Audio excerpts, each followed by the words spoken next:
What's up, everybody? So we are on chapter 4 of .com Secrets, and we have covered 3 chapters of this book. The first chapter was the secret formula. The second chapter was, what was the second chapter? The second chapter was the value ladder, and the third chapter was the bridge between value ladder and the funnel. Right. So today is the fourth chapter, which is how to find out your dream customers. And I think this is the biggest problem of every business. Every business wants to have customer. Every business wants to have clients. Every business wants to have tons of sales, tons of business, but no one is focusing on one thing, which is that thing, that is customers. That is like, how are you really tapping into your customers? So this chapter is focused over that area. So let's get this started. So your dream customers, right? In the first chapter, we learned about your customers. Who are your customer? Where are they hanging out? The bait you can use to attract them, and the result they are looking for, right? So in this chapter, Russell Brunson shares a very important concept, which is about congregations.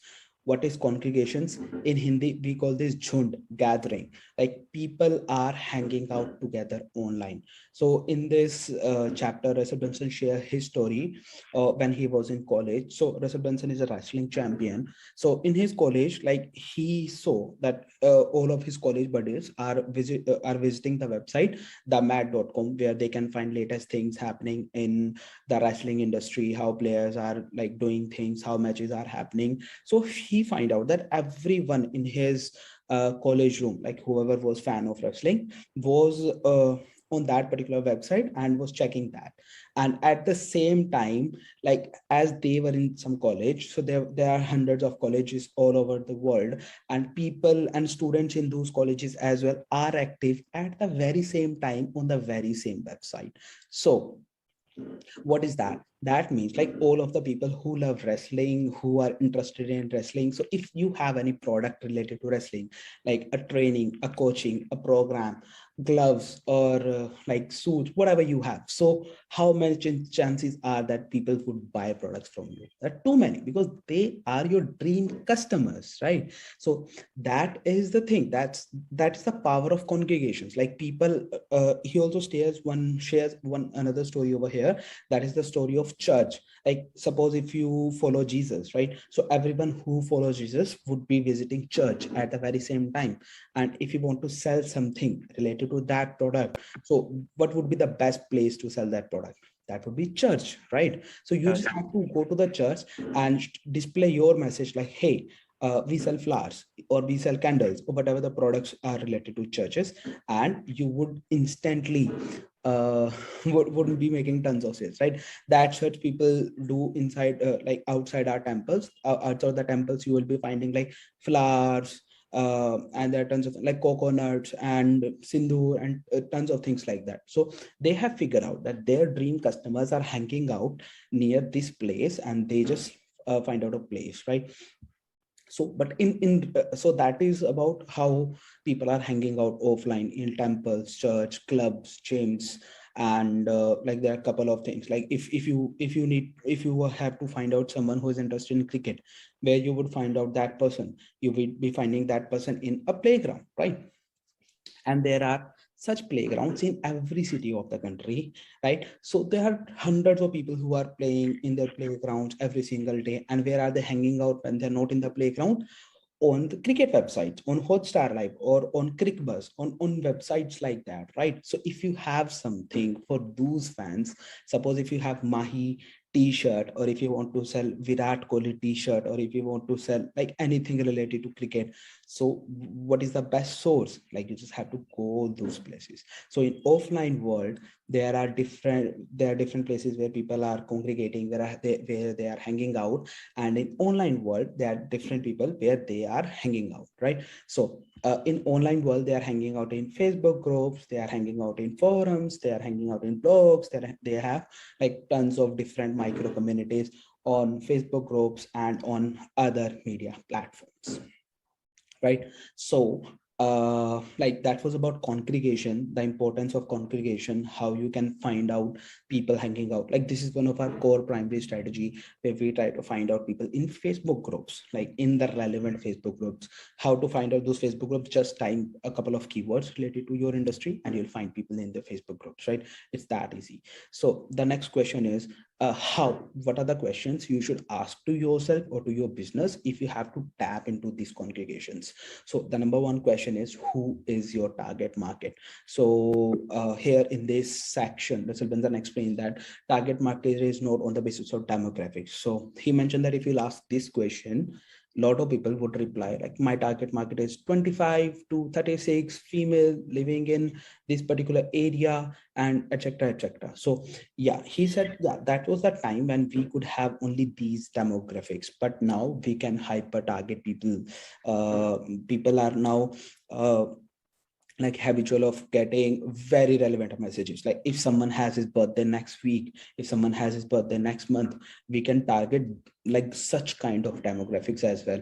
If someone has high net worth, if someone is frequent traveler, if someone like is like someone is engaged shopper on websites, right? So we can target into hypermarket. So we need to go beyond that. Like my customer would be someone who used to like red color, who failed in college, who didn't have much success, who struggled a lot, who have tried tons of things but failed in the end. So that is my dream customer. So I have to like tap into hyper targeting, and after that I should create my message according to that. So that's the number one question every business should ask according to Russell Brunson: who is your target market?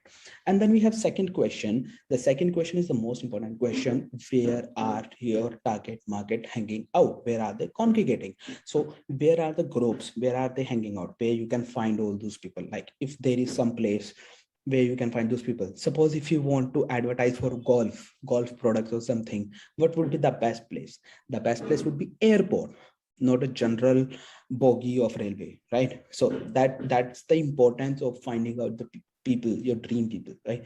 So where are they hanging out? Online. Where are they spending most of their time? Which newspapers they might have subscribed to? What blogs do they read? What Facebook groups they are part of?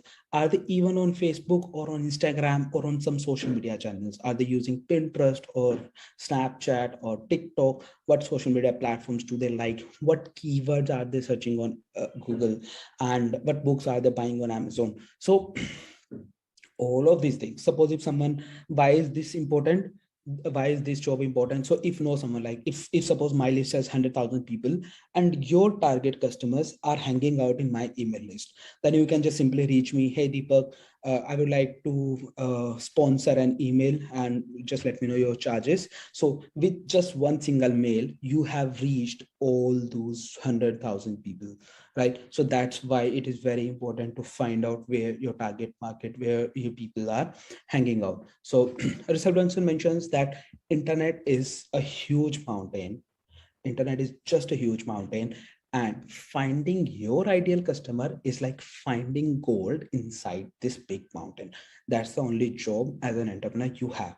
Your job as a marketer is to find that gold out, and once you find a little bit of gold, then you can just dig deeper, deeper and deeper and find out more. You know, like whoever is doing online advertising here knows this perfectly well, that once we get 10, 20 or 50 sales with any like page or then it's very easy for us to get 500 sales, 500 sales, 5,000 sales or 50,000 sales.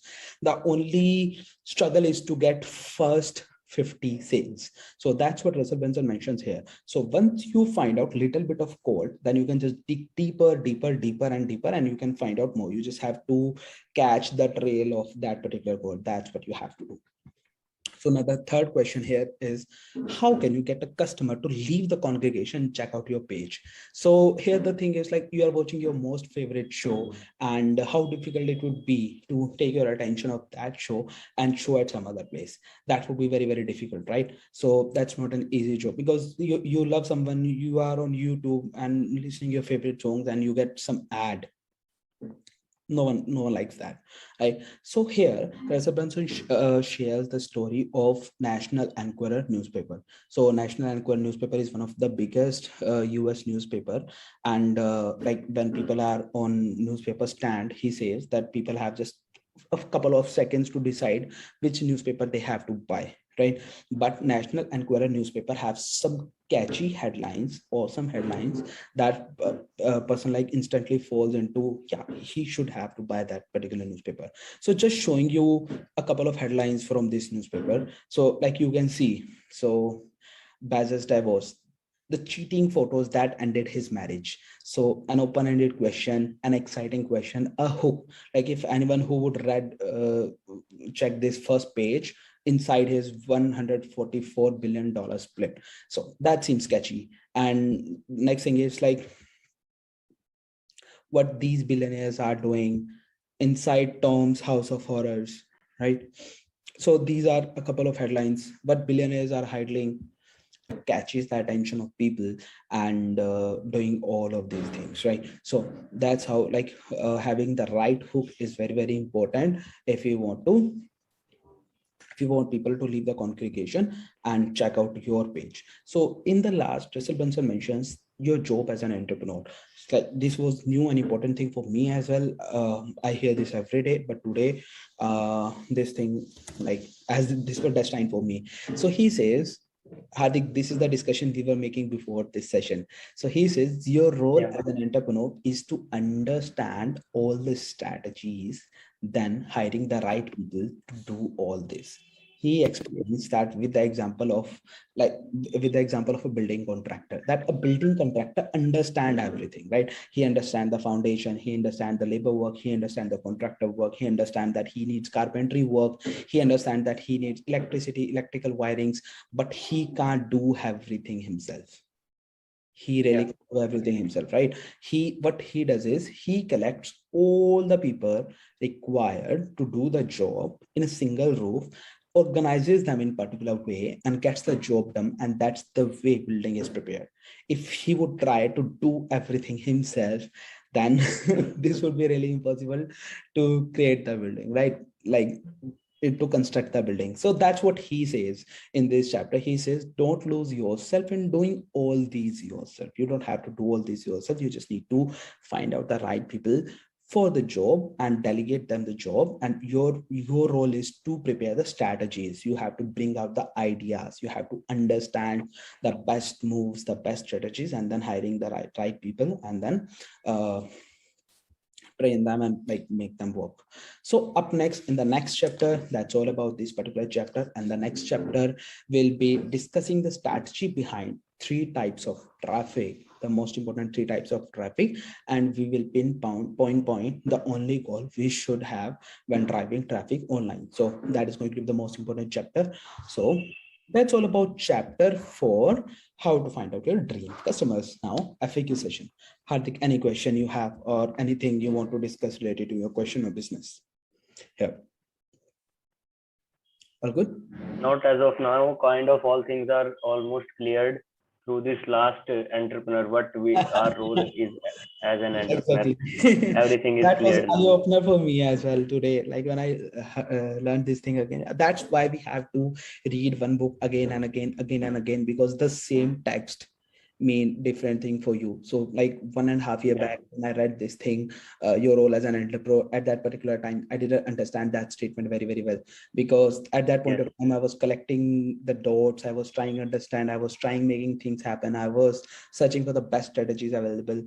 But yeah, now things are almost clear. Now everything is settled, and now my job is to save as much time as I can for myself, to read more books, to find more people, to network with more people, and to scale things exponentially. That's my job these days. So yeah, this was the same thing you were discussing before this session, right? Yeah, everything what I understand here, that things start making sense at some point of life or other. These the same things were of no sense when I read back then, and now they are making so much sense. They are making, and I can relate to them. Even I can relate to the last statement, your role as an entrepreneur. So yeah.